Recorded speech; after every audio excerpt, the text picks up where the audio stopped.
So now it's time to talk about budgeting.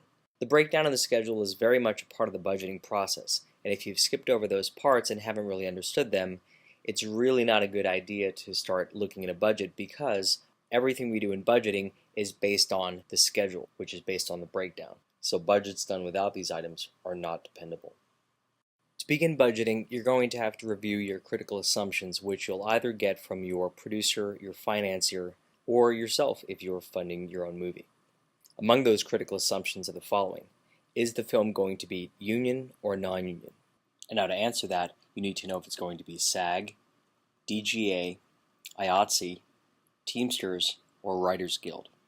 Some movies use all the unions, some use none, and some have a combination of those unions, but it all depends. A lot of times, how much money you have is going to determine whether or not you're union. Next in your critical assumptions is to consider what location you're going to shoot at. The script, by its own read, is going to suggest where it needs to be shot at. If the script is more neutral in terms of where the story takes place, then you might be shooting in an area that makes sense for the filmmakers. Next on the critical assumptions list is to understand what your target number is going to be with the budget. If you know you can raise a certain amount of money, that's your target number. There's no real magic number except to say that you need to be budgeting for what you can raise the money. And if you don't raise enough money, of course, you're not going to have a high quality film. You may not even be able to complete your film. So don't underestimate what it is you're looking for. At the same time, if you're too optimistic about how much you can raise, you just may never raise any of it. So really understand your resources before you go too deep into the process. Lastly, the things that remain on the critical assumptions list are: when are you going to shoot? Are you going to be shooting 5 or 6 day weeks? If you're shooting an out-of-town film on a location, who's going to fly out? Who are you going to hire locally? Are you going to shoot on HD or film? And very importantly, by the time you're looking for distribution, are you going to be able to afford giving all your elements to the distributor, such as the different versions for PAL, NTSC? Are you going to have an MPAA rating? So on and so forth. What about film festivals? These are things you need to consider budgeting for, and if you haven't budgeted for them, realize that might be an incomplete budget to deliver your film if you do happen to get distribution. Budgets are fairly sensitive documents, so what I'm going to do is I'm going to open up a template that I tend to use that has all the information cleared out, except for the things I'm going to need to show you how to do the process. Budgets are divided into 3 parts: the top sheet, the accounts area, and then the details pages. Let's look at the top sheet, going from left to right. You have your accounts column, which is used to organize the costs as you're shooting your movie. This area will make more sense later as you learn more about the accounts area. Next you have the column which is your description. Next is the page number, which automatically gets generated. Just to the right of that is the estimated cost for that category. The number you're seeing here is not just typed into here. When you go through the entire budget, numbers start adding up and the top sheet gets filled in with this type of information. Going from top to bottom, what you're looking at is above the line, starting with writers, producers, directors, and talent, and all the costs that relate to those items. Just below that, you have your total fringes. Now what fringes are your payroll taxes. That's the short answer. The next area is below the line. This is going to represent your crew departments, your equipment, and your locations. Past that, you're going to find your post-production section, and just below that you're going to see overhead costs, which is in an other section. The other items that are noteworthy on a top sheet are your contingency costs and your completion bond. Now, not every film has all these elements, but these are ones that are most common.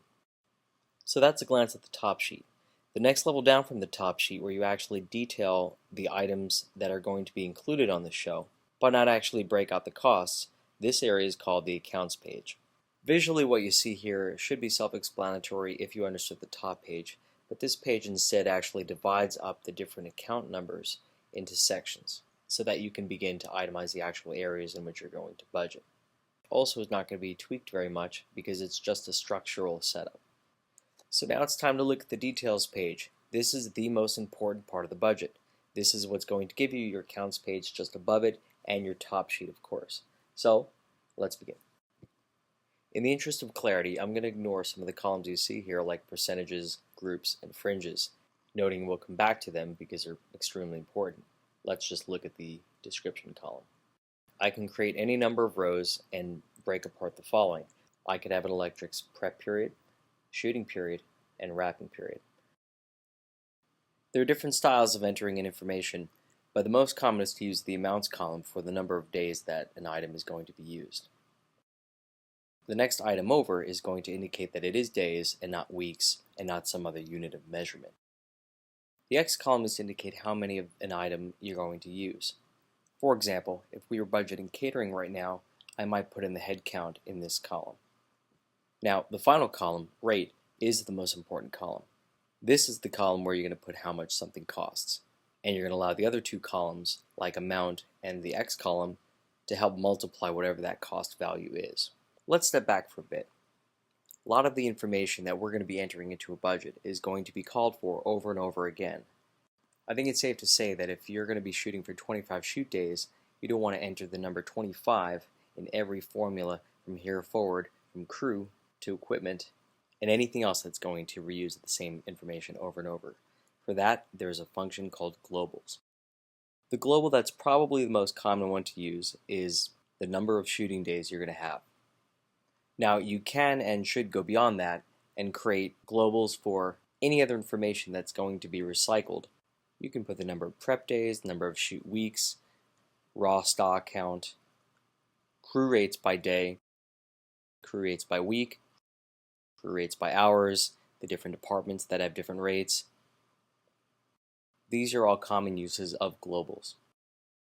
And globals can be formulas that refer to other globals. So if you're familiar with Excel, it's a lot like Excel where you can refer to other cells. As I mentioned before, fringes mostly cover payroll taxes, but each state can be different, and what type of information you're going to put in your fringes will vary. Also, if it's a union show, this is where you're going to be applying the percentages to pay the union share of benefits. There's a lot more that can be said about fringes and other sections of budgeting, but in the interest of time, let's just keep moving forward.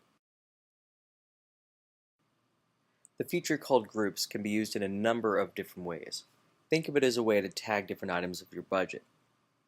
And by tagging them, you can omit them simply by checking or unchecking a box. Let's go back to the details page, and we're going to try now to apply the globals, the fringes, and the groups that we've created. So now that we're back at the details page, we can actually start to enter the name for each global in the amount column, or the X column, or the rate column. Now, if you type the name of the global, it'll treat it just like it's a number. Let's look over at the fringes column.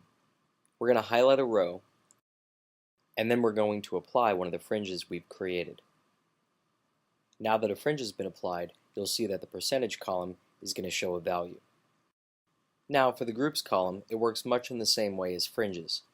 You highlight a row and apply that row to a group.